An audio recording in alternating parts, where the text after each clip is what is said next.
All right, Max Holloway, Yair Rodriguez, last weekend's main event. Cracker fight, awesome fight, very competitive. The boys went at it, left it all in there. Man, we've been lucky with some of the fights we've had the last couple of months. It's been incredible, and these boys didn't disappoint. Going in, people asking me, what was my prediction, and I was saying that Max would win volume, pressure striking volume, and was just going to be too much for Yair Rodriguez. And I was talking to people, and they were saying what they thought Yair needed to do to win. And I heard the commentator say a similar thing, where he needed to fight at range, and pick his shots on the outside and all that, which makes sense. Obviously, you'd think that that'd be the way to go with a pressure fighter, someone that likes to come forward. But the thing is, with guys that are, and this is what I said last week to them. I don't think that's the way to do this.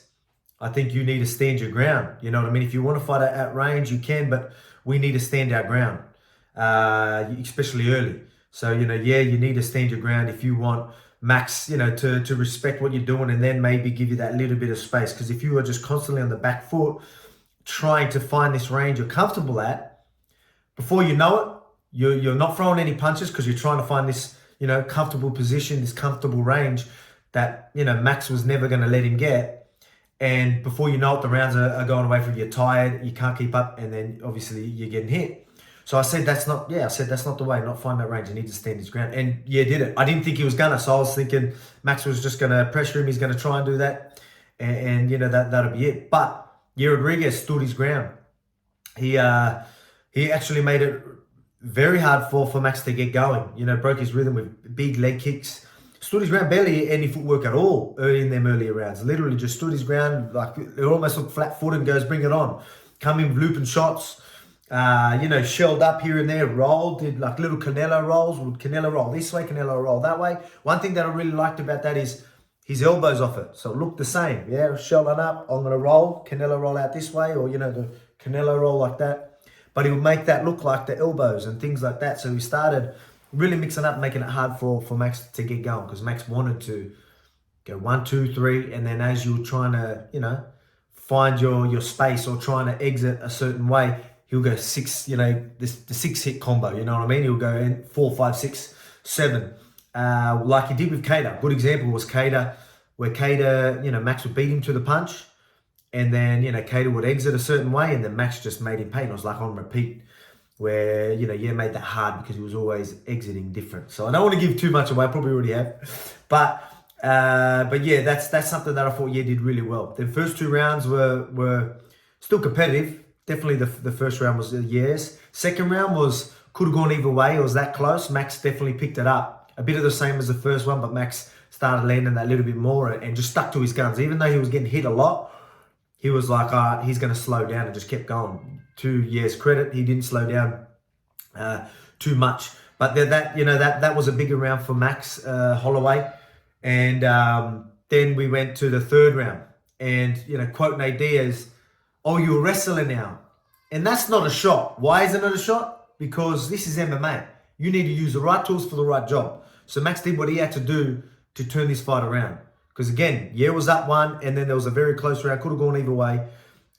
Maybe Max's, but he needed to mix things up because he was getting hit a lot. So we went and shot and did some great things as well. Another thing that I liked about Max was when he was on the top position, he didn't care about chasing the back. When Yair Rodriguez would roll under him, he would just stay top position and just work ground and pound. So it was all about top position and ground and pound, and just get these strikes, maybe get this strike count up even more.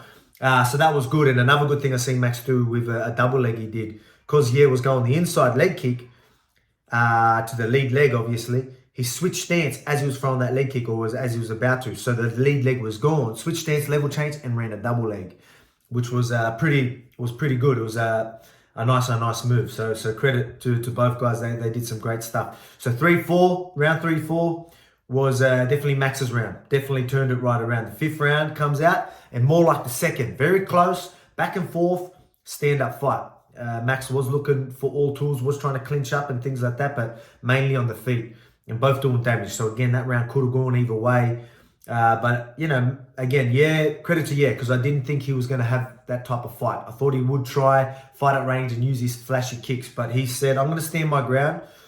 The flashy kicks can come later. Once I slow him down and make him, not just come forward. Once I have him actually, sort of second guess himself. Not really, because Max still sticks to his guns. But, it's going to give him that little bit of time here and there to throw some flashy shit. And that's why you're seeing it later on in them rounds and in the end as well. So great fight. Both guys, great fight.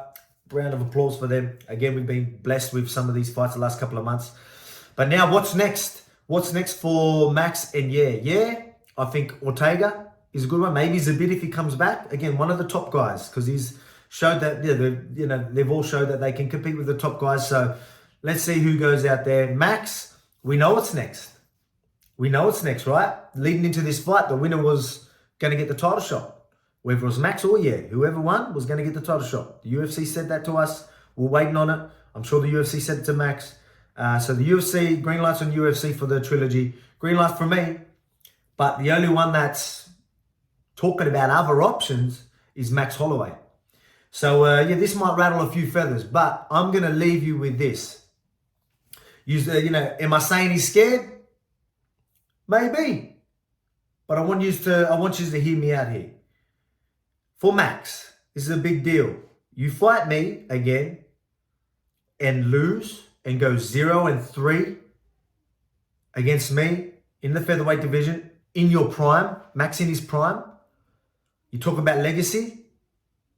Your name isn't in GOAT conversations anymore. It's in GOAT conversations now. People are still, even though he's 0-2 against me, there's still people throwing his name in the GOAT conversation. He loses again.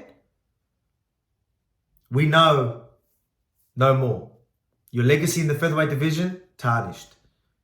Let's be real. 0-3 in your prime. That doesn't look good. Maybe that's what it is. Maybe he wants bigger options, money fights, because he can still have this legacy he talks about. Get some money fights. You know what I mean? But if he loses, that tarnishes that legacy. So I'm going to leave you with that. I'm sure you're going to have some things to say about it. Leave your comments, like, share, do your thing, subscribe, all that type of stuff. I love yous, but I'm going to leave yous. I'm going to take the kids to school, and then I've got some training. But hey, I'm going to do more of these videos, so stick around. Until next time, ciao.